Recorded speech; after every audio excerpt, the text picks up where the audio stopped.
every aspect of Dharma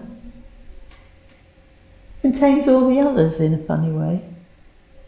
So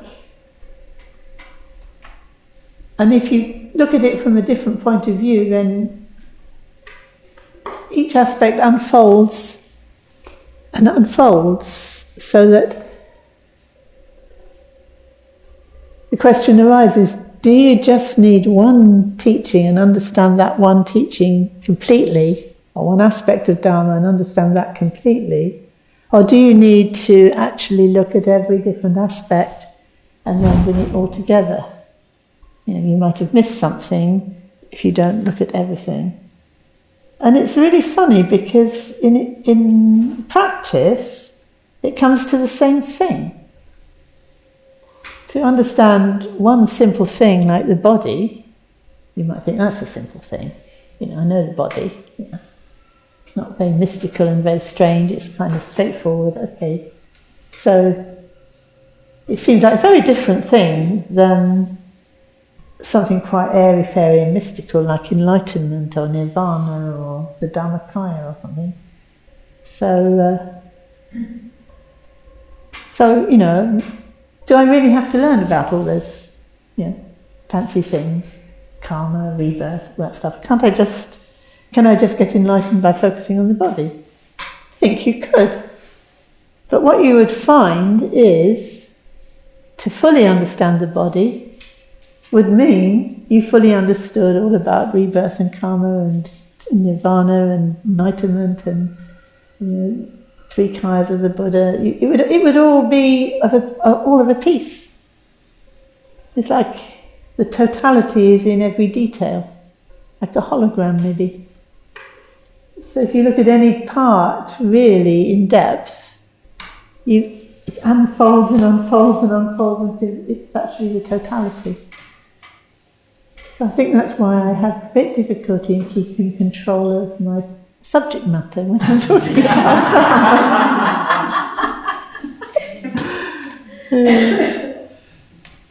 I could come in from any angle, and it's why I stress so much the Awakened Heart Sangha, we stress this spiral learning. It's not that, you're a beginner and you know a little bit, and then you learn more and you learn more and you learn more and you learn more, and then you advance because you know a lot, and then you've got more to learn till you're completely big with lots of knowledge. And then it doesn't work like that. It's like you start with a kind of intuition of something, and actually it's more it than you even realise. But it seems very small and very insignificant, and it seems... Then you learn a bit of this, and you think, that's really very interesting. And maybe it's about the heart, and I know that. Oh, I already knew that, actually. But I didn't remember. And I didn't quite take on board exactly what the implications of it. So then you start thinking about emptiness, which seems, heart, know what that is. Emptiness, what's that? It's all mysterious and you don't actually know what you think you know. Well, I know that. I already knew that. I already knew that my version of things wasn't the true version of things, but I didn't go that far. That even my very attempt to try and understand it was getting in the way. It's kind of like, and I certainly didn't connect it with heart. Whereas actually when you let go of the attempt to understand in your usual sort of grasping, confused way, the heart qualities start to come out spontaneously. You're more open, you're more sensitive, you're less arrogant, you're more able to listen more. I mean, everything, all those good qualities that associate with kindness start to manifest because of letting go of your strongly held assumptions and conceptual views. You didn't expect that to be a way to understand the heart. But it is. And it's the same with all the other teachings that we look at. Meditation. daily life awareness practice, mindfulness. It's all the same. If you could understand any one of them, you would understand all of it. But then looking at the other aspects separately and opening them up, letting them speak, leads you back to the essential essence, which is completely simple. And through the simplicity of resting in that simple place, really trusting it, that's strangely, it's absence of doubt. Really trusting it just means absence of doubt. It's so simple, and then through that you're able to understand everything. It wasn't through gathering more and more knowledge that you understood everything, but it was by becoming more simple and open and allowing everything to speak to you. That's the spontaneous knowledge and activity of the Buddha. The Buddha does, in some sense, the Buddha is able to have an impact on beings and remove their suffering as you progress along the path. That happens with increasing intensity and power and precision, in proportion to the extent to which you're not even trying. Which is amazing, isn't it?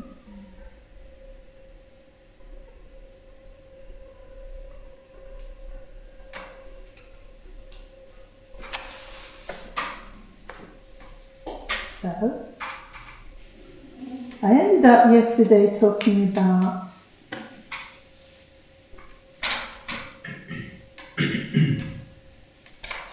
a phrase that comes up a lot, which is being non-judgmental. And I was talking about how these days you have mindfulness on the national health kind of thing, and a lot of emphasis on non-judgmental awareness.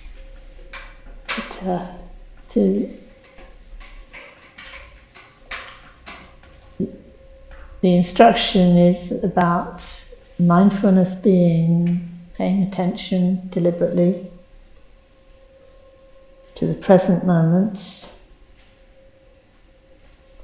with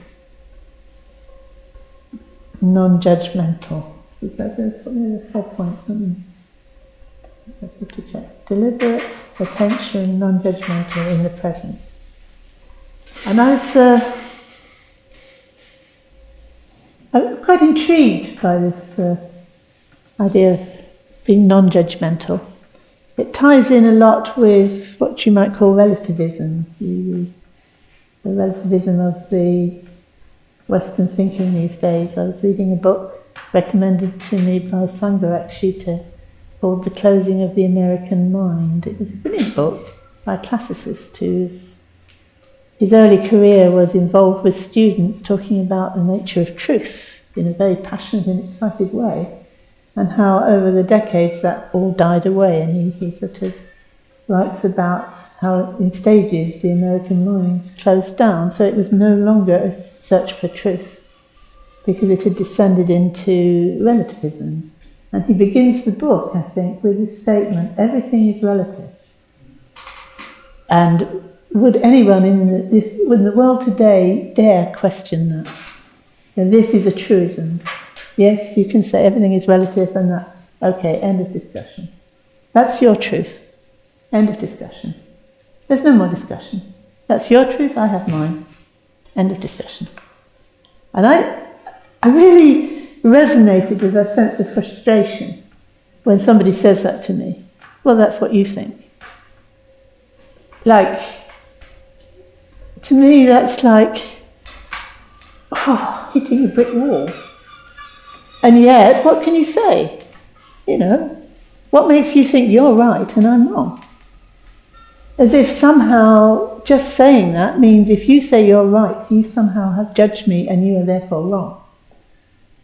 It's the end of any kind of search for truth or discussion of any kind. It's just deadly. And it was really nice to read read somebody expressing something that I think I had been vaguely aware of, about almost the tyranny of relativism. How dare you speak as if you know the truth? How would you know? How would anyone know? It's really giving up on the Dharma completely. You've given up on the Dharma because we can't know the truth.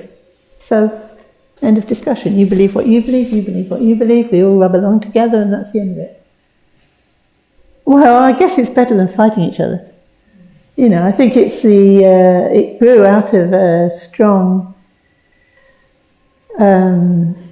reaction against the violence of intolerance. So reaction against intolerance is to say, well, leave me alone. Let me believe what I want to believe. Well, yeah, there's room for that.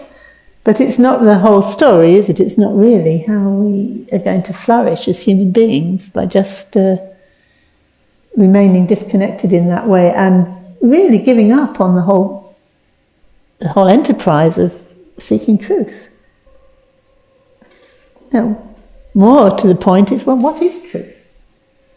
But apparently, you know, he noticed in his decades of being at the university, I've forgotten which one, but it was one of the big universities in America, how he felt oppressed by it, that it was no longer something that you could talk about.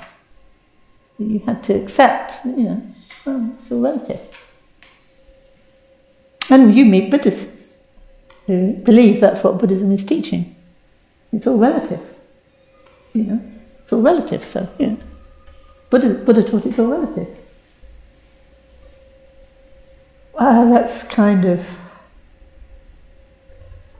an oversimplification. He talked about conditions, how conditions, although I'm not even sure that's the right translation. He talks about it's almost like it's all of a piece. If there's one, then the other will be there present at the same time. So if there's avidya, if there's non-recognition, then there'll be some scars, or there'll be the vasanas, should I say, that the patterns that will then manifest in such a way that you will get the consciousness arising and the body-mind split arising, and then attachment arising, and then birth arising, and then you'll get, as soon as you get birth arising, you'll get suffering, you'll get old age, you'll get death. And that will then be the condition for that happening again. So it's like, it's very far from just saying, well, it's all relative. Much more precise than that.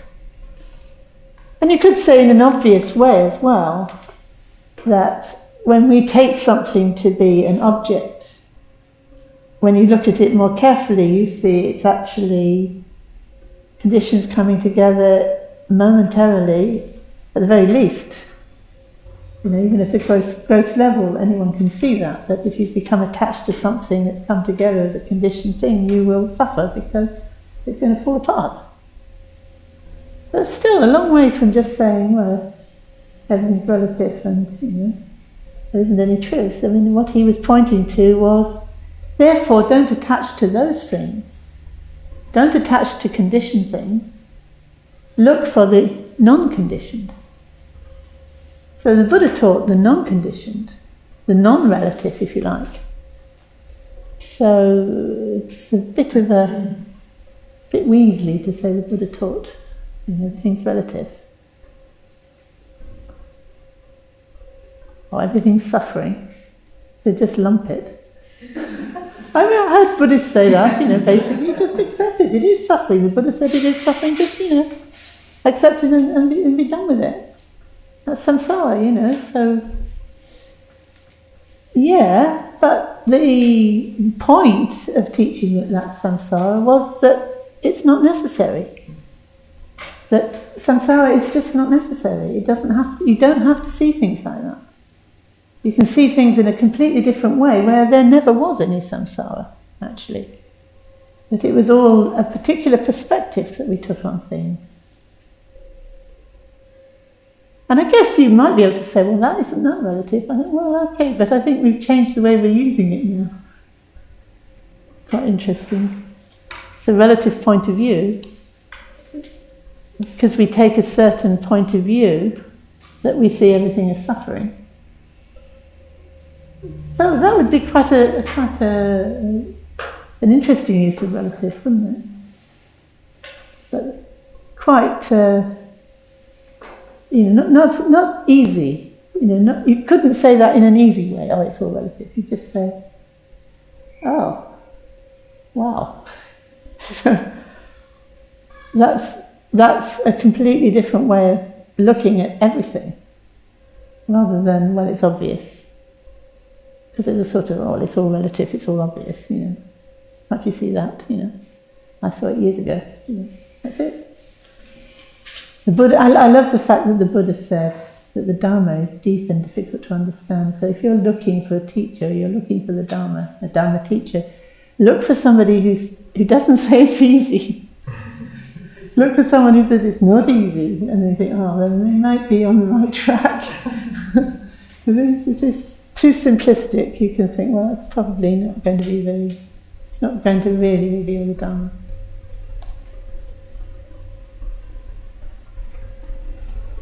Where was I going? No judgment. I was, wasn't I? Yes. Okay, I was just testing you.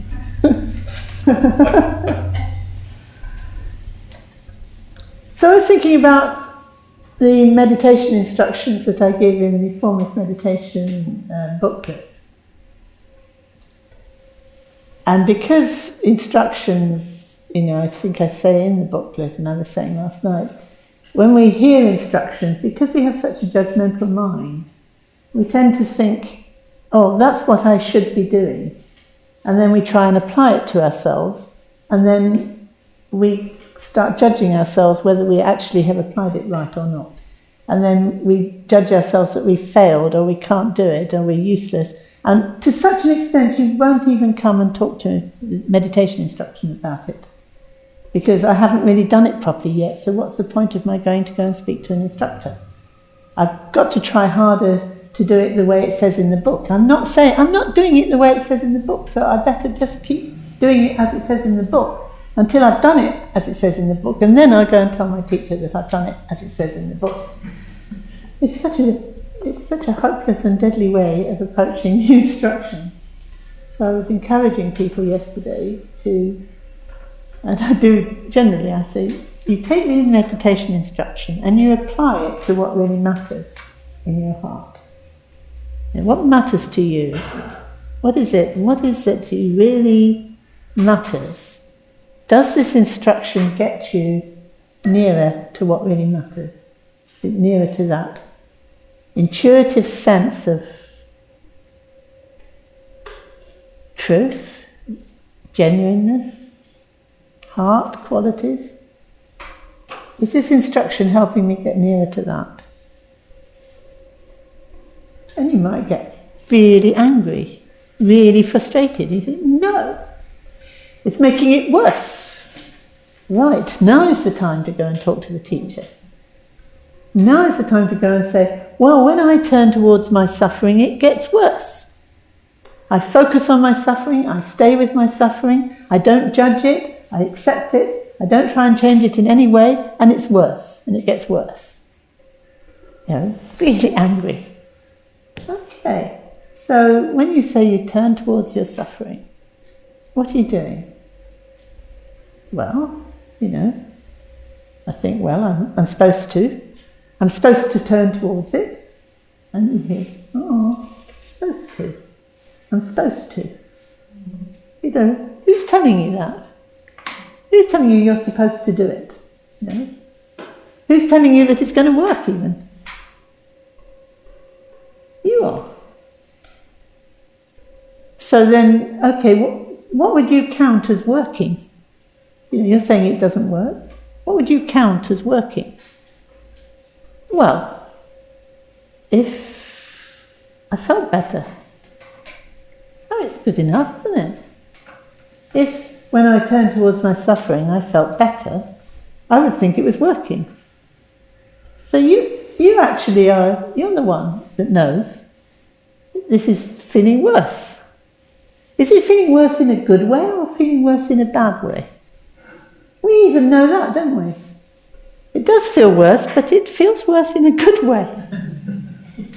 Because I can feel something shifting. I can feel my resistance. I can feel myself trying to change it, and I can notice that actually I don't need to do that. I don't need to put so much effort into trying to make it not be like that.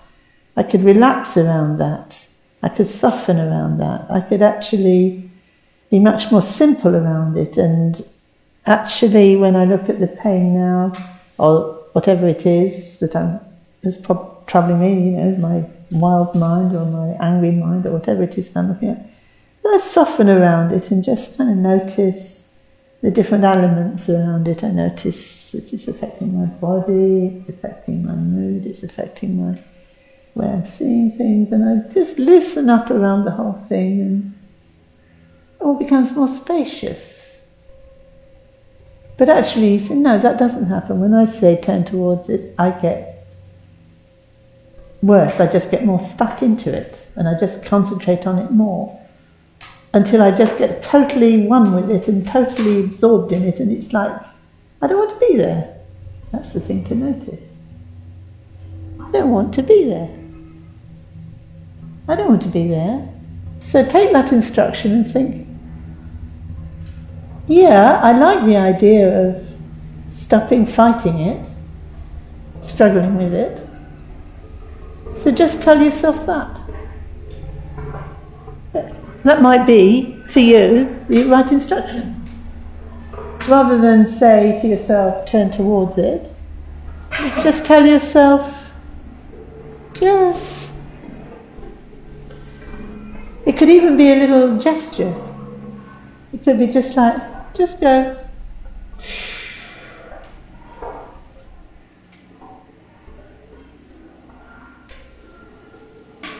So instead of saying turn towards, you just notice it and go.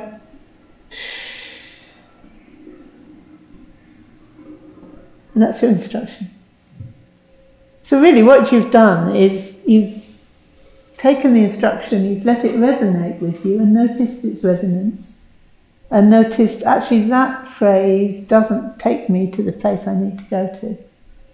But something else might, because I know what it must be saying. And sometimes the instruction, sometimes the instruction is let go. Sometimes people struggle for years with letting go. As soon as I try and let go, I remember what I'm trying to let go of, and I've remembered it. I wasn't holding on to it till I tried to let go of it. So again, you can think, so obviously there's something, that turn of phrase is kind of, I've taken it too literal-mindedly. And you might talk to your teacher about that and say, can you come up with another phrase? Or you can maybe do it yourself. You think, letting go, just lightening up. That works for me. Just lighten up. And you can feel in your whole body, your whole being, you can feel, yeah, that's what I have to remember. That's how I have to remember. But it's not the words really, is it? So you could change the words. Some days it's one thing, sometimes it's another. But you know in yourself when you go towards that perspective that's more awake, more open, sensitive, more sense of the heart qualities starting to wake up, or alive qualities. So sometimes you could use the word aliveness, you just feel more alive, which is also comes from the heart, a sense of alive. The simplicity of just not having to do anything, just being able to okay, this is work, this is flop, and this is not doing anything particularly. But really awake, receptive, but not particularly doing anything. So you could call that B. But if you're too heavy with B, it's really hard to be. It's really hard to be. B, just be. I immediately start thinking, how? So, what feels very simple? What's the simplest way I can ever be? When am I most simple? It might be just when I'm listening to a bird. I have to be very awake to listen to a bird. And I just enjoy it. I don't even understand what it means. But it communicates, so I'm just receiving it. I'm just being with the bird. I could just be with myself, or with my body, or with my breath. Just as it is.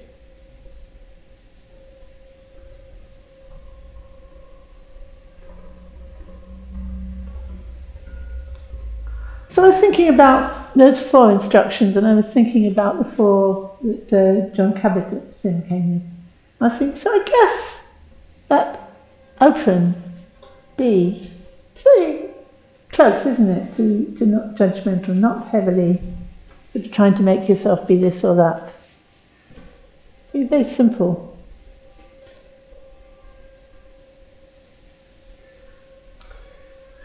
And I was also thinking how in the Satipatthana Sutta, what it says that relates to non-judgmental. Because it doesn't mention anything like that, really. But it does talk about the 4 foundations of mindfulness, which you'll find some reference to in the Rikin Shikpo's book, Openness, Clarity, Sensitivity at the end. But it isn't very much developed. I haven't really developed it in the materials of Discovering the Heart of Buddhism and Trusting the Heart of Buddhism. But since I've been looking at the Satipatthana Sutra more, I've become very enthusiastic to develop that more. There's so much in it. It relates in such an interesting way to the way the Mahamudra and Dzogchen tradition presents the instructions on how to meditate and be mindful, if you like. That the Satipatthana sort of lays the ground, but at the key points it doesn't say anything. It just says something quite tantalising. And then when you look at that tantalising point, I realise to myself, where that tantalising point is, that is where all the pointing out instructions are that I've received over the decades. That if you didn't have the actual living transmission of the sutta, you wouldn't know that is a very difficult point of transition. So, for example, in the Satipatthana, it's talking about mindfulness of the body. So that seems, that's straightforward. We all know what the body is. We can all be aware of the breath going out and the breath coming in. We can all be aware, hang on, it says, breathing, I will breathe in with my whole body. I will, it's actually not just I'm being with it, I am deliberately breathing in with my whole body. Actually, that's a wealth of instruction in that. Those people who've worked with Alan on the Tai Chi will be very aware of what being aware of the whole body is about, and about how if you're not aware of the body in a joined up way, as Alan uses that phrase, doesn't he? In fact, you don't actually get the the qualities of the body don't really manifest properly. It's all broken up. So it can't do what it naturally should be able to do because it's all broken up, and it's broken up by our thinking. So to be aware of breathing with your whole body, and also deliberately, I will be aware. I will be aware of my whole body, and I will be aware of the breath when it's long and when it's short, just like a carpenter, or is a turner, when I guess he's using a plane. I get the image of you're just using a plane. You know how far you went. You know how far, if it's long, if you know it's short. You're not even thinking about it. You don't even need to think about it. You can just sense it. It's going this way, it's going that way. Just enough attention, this is what it says in Satipatthana, just enough attention to know you have a body. There is a body. Which is amazing, like when you go into the pointing out instructions about the nature of the body, it comes down to this, basically. You do know. You do know, and it's very simple, and you can be aware continuously like that. You think, well, how do you continuously be aware of your body? Do you keep thinking, body, body, body, body, body, body? No, you just know. You just know somebody touches you, you know that's your body. You just know it's your body. But to be aware of that, to be mindful of that, knowing and mindful, diligently. Diligently means, like ongoing. Just an ongoing, simple, you do know your body. You know immediately that's your body. You have this mindfulness of your body all the time. But then it says this very interesting thing, or two interesting things. One I'll talk about, one I won't. One is that you, let's see what I end up saying. But one is that you contemplate it internally and externally, which raises lots of interesting pointing out instruction questions. And then you contemplate the arising, its arising, and you contemplate its ceasing, which sounds simple enough. Everybody knows the body's impermanent, disappearing moment by moment, that must be that, okay. Now it's the nature, it says. Contemplate the nature of its arising, and the nature of its ceasing. The nature of its arising.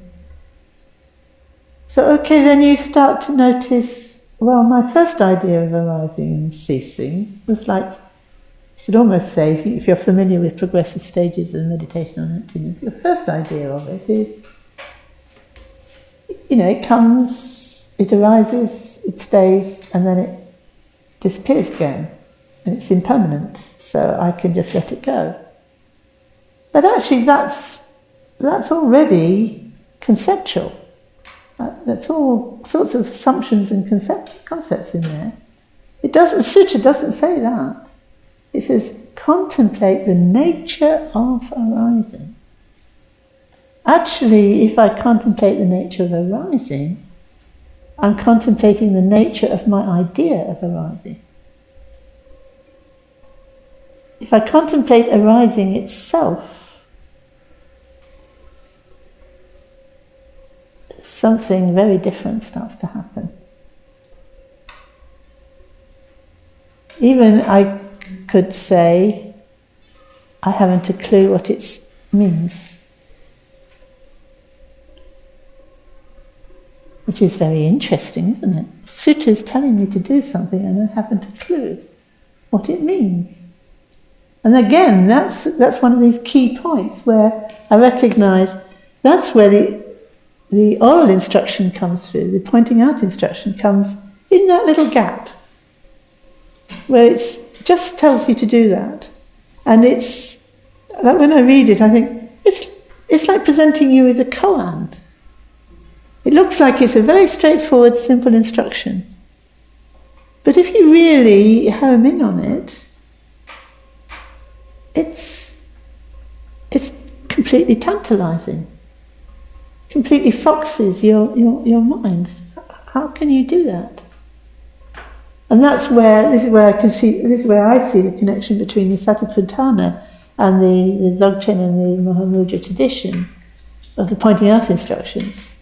That without that pointing out, you could get quite intellectual about it. And often, in the Abhidhamma traditions, they have done.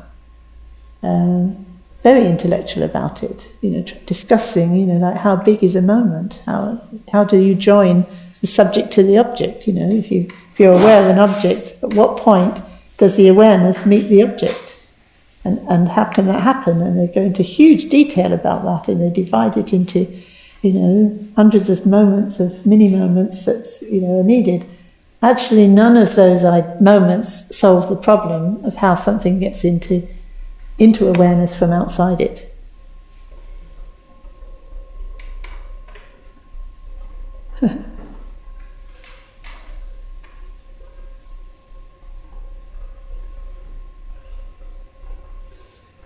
It's easy to say, well, it's non-dual, isn't it?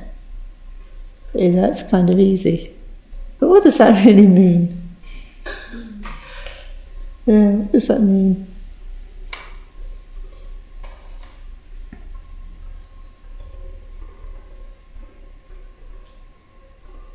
So when I was looking at this and thinking, well, where does the Satipatthana Sutta talk about non-judgmental awareness?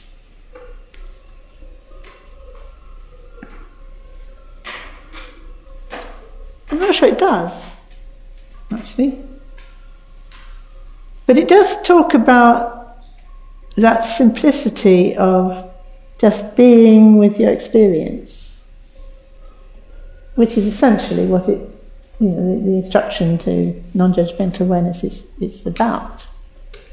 Just being very simple, as simple as you can be with the body. You're aware of the breath, you're aware there is a body. You're aware of your posture, your movements, of your activities. You're aware of what's inside the body, or the organs in the body. You're aware of a corpse, in its various stages of decay or whatever. What was I saying? Non-judgmental, that's right. So you can be aware of it. It's going to get worse as I get older. So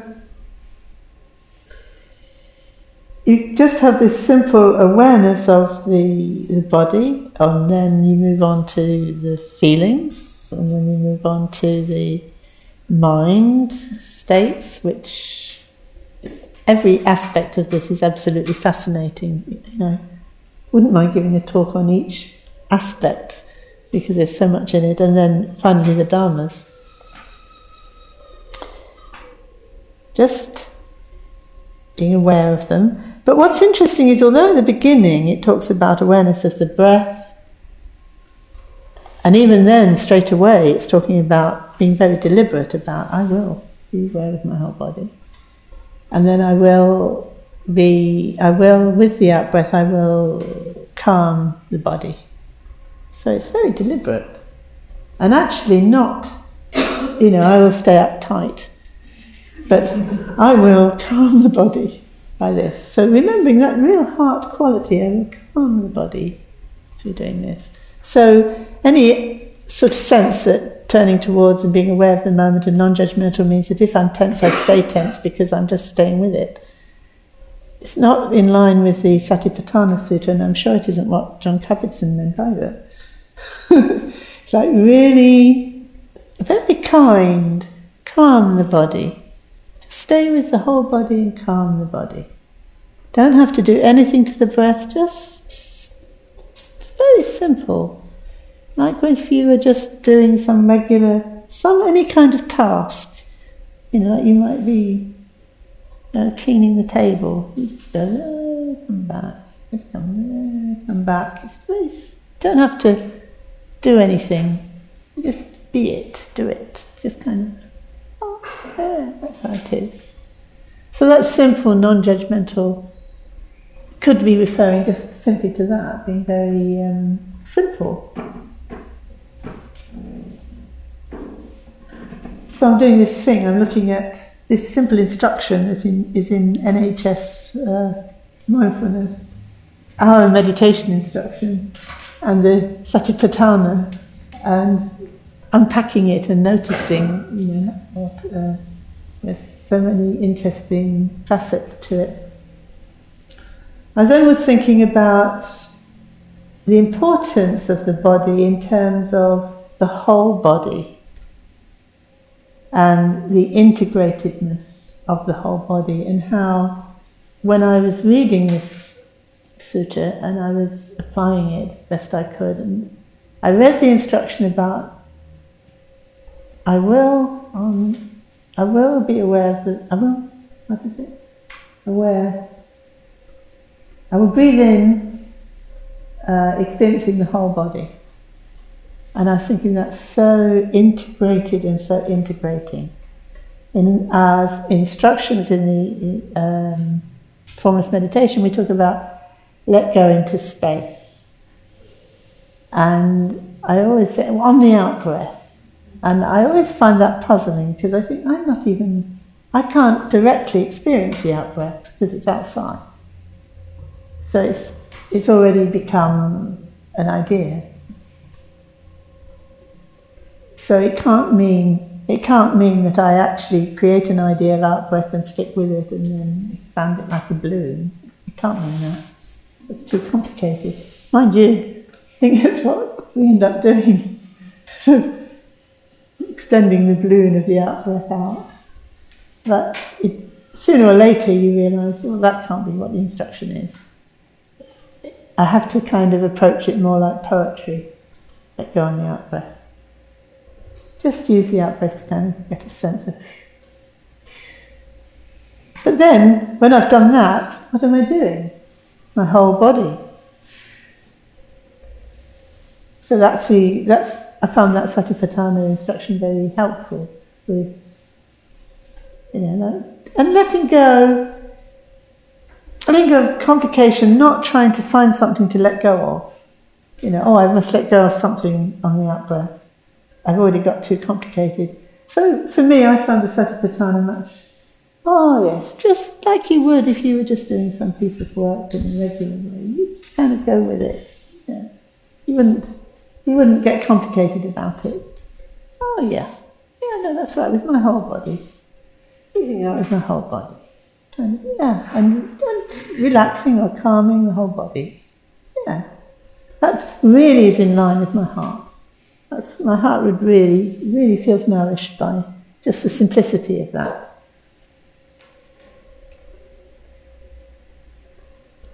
So integration, I think, is a very important element in the instruction. And you think, well, where's that in heart, wake, be, open? You think, well, actually, when we talk about open,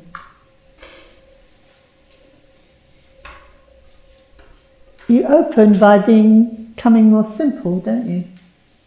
Like you've got lots of concepts and ideas and assumptions. It's the opposite of being open, isn't it?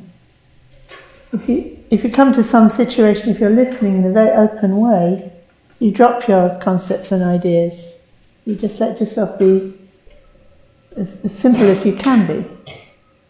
And what's interesting is that as you let go of that complicated state of mind, you are naturally more integrated. If you're listening without all those concepts and assumptions, if very simply, you hear in a much more integrated way. So it's as if all our complications disintegrate us. And as we let go of the thinking, maybe let go isn't the right word, but as we kind of loosen up around the thinking, we kind of reach a more integrated place. I sometimes call it a more resourced place, because the heart qualities, all our qualities actually can function very easily from that place. Whereas once we've got complicated, even though we have those heart qualities, they're not functioning, I can't give. Why can't you give? Because there's so much complicated thinking and ideas and assumptions there, which when you let them go, and you just kind of become more simple, you actually want to give. Where did it come from? You didn't have to develop that, or any of the qualities that we associate with the heart, or what we associate with what matters. Don't even need to call it heart, do you? What really matters? All our assumptions and concepts and thinking take us away from it. Loosen them up. Maybe you don't even need to let them go. Maybe just be a bit simpler around them, just looser around them. And you find another place in yourself that's kind of simpler, more integrated. So that's your heart open, be wake. Probably find. I noticed be as well.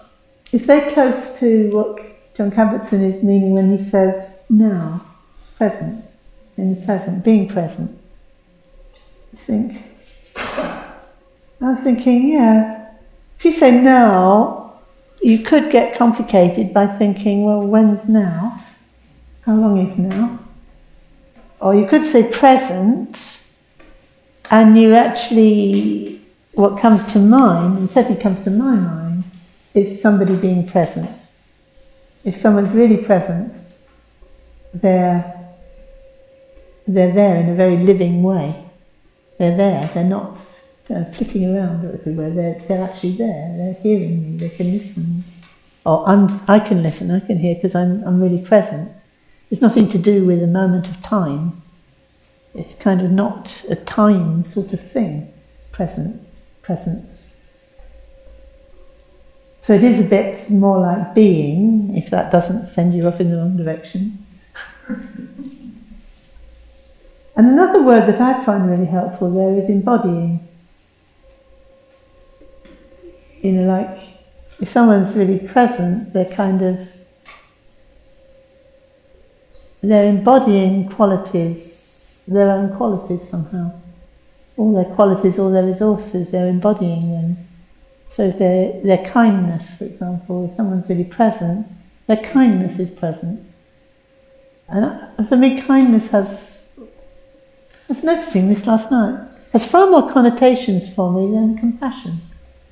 Interestingly, I don't know if you find the same. You'd have to contemplate. But kindness, if I think if somebody's listening and they're kind as they listen, I get a very strong sense of their being, of their qualities that they have. They have this kindness. Oh, yes. And that's what's present for me. And I can kind of relax into that kindness. And it's almost, you could say, safe place. But it's more than just safe. It's very alive, very creative and rich place to be in this kindness. So I'm really into kindness for the moment. And then that kind of being kind to oneself, isn't it? The idea. To have compassion for oneself, well, maybe that would work. I'd have to work on that though. But to be kind, if I think of kindness in another person and kindness towards myself, it's very tender somehow. Oh, something tender. Giving it space for it to live and be able to live and flourish and do what it does best. kind to yourself. How am I doing? Oh dear.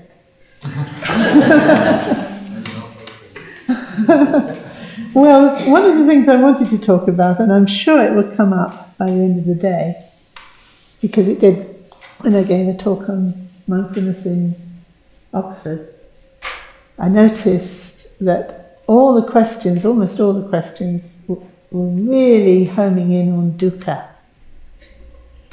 And I was looking at the Satipatthana Sutta and I was thinking, how interesting that I think it's about 6 different ways of practicing awareness of the body, mindfulness of body, and then 2 important aspects of mindfulness of feeling, and then I think it was 2 important aspects of mindfulness of chitta, mind, and then there's dharmas, and then there's about 6 different categories of dharmas that you look at. Like the hindrances and how to prevent them arising, which is much more deliberate than simply letting them be and not changing them. Definitely, there's a definite intention to change that situation with the hindrances. Definite intention to cultivate the awakening factors.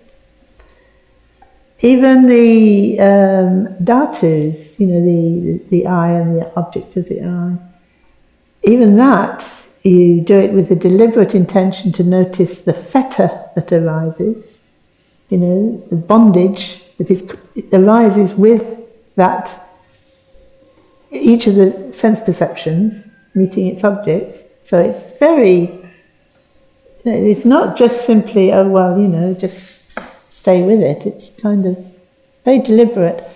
And finally, you come to the 4 Noble Truths. Finally, you come to dukkha.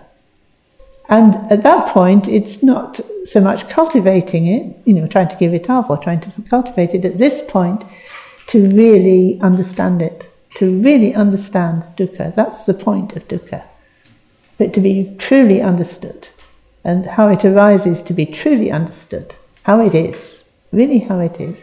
And then it's cessation. So it's really interesting that the questions that were coming up so strongly were all about dukkha. How do I deal with dukkha? Actually, how do I deal with that? As if somehow this was something that could be prevented from arising, or it could be, maybe there's something I could cultivate, or somehow I could avoid this. And it's as if the Satipatthana, there's a lot of groundwork to be done. There's a lot of, even these things it doesn't say, which need to be filled in by the pointing out instruction of the experienced practitioner. All of that has to kind of be taken on board. You have to become mindful of all of that to arrive at that integrated, very simple place. And then the understanding of dukkha is possible. So the fact that we run into situations where we cannot wriggle out of our dukkha is not surprising. Okay, so if you're practicing mindfulness for stress relief, in many situations, I'm sure you get some relief from your stress because you're adding to it through the way you're thinking. But there will be situations where it's not actually that the way you're thinking in that growth way is what's the problem. It might be that you're really hitting dukkha. That needs really that whole awakened quality, that prajna quality, is the only quality that actually can penetrate what's going on. why it is turning into dukkha, why this experience is turning into dukkha, what it is that one's subtly attached to just existence in some shape or form. That subtle attachment to existence is enough for the whole thing of dukkha to be set in motion, if you like. It's almost like that's the root of the tree, that simply wanting to exist as something that one isn't. Because one isn't seeing, one isn't recognizing what one is. And it's very, very subtle, but the more subtle it is, the more pervasive it is, the more difficult it is to find, and the more it is supporting everything else. So it's subtle, but that doesn't mean it's irrelevant. It means it's even more important and relevant and powerful than the grosser things, which are more easy to spot and easier to give up. So at the heart of all our grosser forms of dukkha is this all-pervading dukkha, arising from this all-pervading fundamental underlying mistake that's very, very hard to spot, very hard to spot. And this is why we take refuge in the Buddha, Dhamma, Sangha, because the chances of us spotting that for ourselves are so remote that we need that connection with the Buddha. If you like, you need to have that confidence in the Buddha, Dhamma, Sangha, which arises from following the teachings and finding that they work. And then gradually you think, well, maybe they work all the way through. Maybe there's something here that I really need to really trust, that I could actually allow something to come to me to help me to see what this is, this mistake. Because it's so fundamental that I'm separate and different from the Buddha. I mean, I can't be the Buddha. And that's so subtle and so fundamental. But actually, and it's so powerful, that turning away from our true nature. How could it be? Because of course all the time we're thinking, how could it be? We're stuck in our wrong view. So the whole thing has to be let go of, and you don't know where you're going now. So that takes, if you like, a leap of faith, but not a leap of faith into I now believe something else. It's like, I now don't believe anything. Oh, yeah. Hair-raising. But it's really interesting, isn't it? It's right there, after all those different examinations and all those different practices for examining how things arise and cease, and how feelings can be positive and negative, and liberating or not liberating, and so many things to notice until you get to the point of, so now, seeing how when you really see how things are, that's when you can see what dukkha is. This is what the Buddha realised, didn't he, under the tree? He realised what dukkha really was. And when he realised what it really was, he could realise what is giving rise to it, and then how it can cease. And there's a path. And the path begins with right view. It's really interesting because often we teach in school books on Buddhism, it teaches the Eightfold Path, we start there. And there's a kind of, if you like, watered down version of the Eightfold Path. Start with the right view, right thinking, right actions, right, go on, listen. Actions, no. Oh yes, right livelihood comes quite early, doesn't it? And then right speech, and then right mindfulness, and right samadhi, isn't it? Yeah. So it starts with the right view. It's very interesting, isn't it? So you could have a sort of elementary version of that. Well, first of all, you have to believe in, what's negative and what's positive, and what cause and effects of karma, and the Buddha take refuge in the Buddha Dhamma Sangha, that's kind of the right view, roughly speaking, and then you could follow through like that. But in actual fact, it's the Aryan Eightfold Path, and it follows on from having realised the nature of dukkha, realised the nature of its cessation, realised its cause and its cessation, and then you have right view. And then the right view then becomes the path. And in the Trusting Heart of Buddhism, it talks about that, like the truth of the reality itself is both the fruit and the path. There isn't any other path than that change in perspective that arises from right view. Then the other aspects of the path just kind of come in line with right view. So it's empowered by your right action and right speech and your right mindfulness and right samadhi. But the view itself is stabilized by that. But you could say really the view doesn't really arise till the first bhumi. Because until then, you haven't got the right view. An interesting point there, isn't it? And yet in the Mahamudra and Dzogchen tradition, in fact all the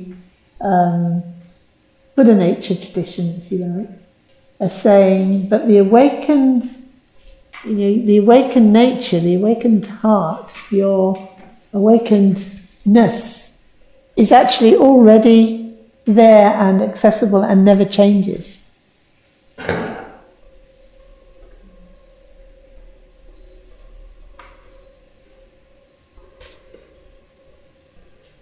And it's worth saying that right at the beginning.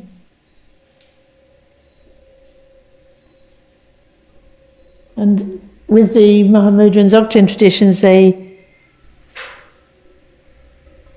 really emphasize the living connection with the lineage, that it has a power in itself. That if you could trust that power and you could be really open and really, when the pointing out instructions are given, if you can be open enough, you can have immediate access. It's like meeting the Buddha. You can meet the Buddha now, even now after the Buddha's disappeared for so long, you can meet the Buddha. Through meeting your own mind and meeting your teacher's mind, meeting the mind of the lineage, which doesn't change. So there's this, the enormity of that is so huge. It sounds like, oh yeah, well that's good, you have a teacher, that makes sense.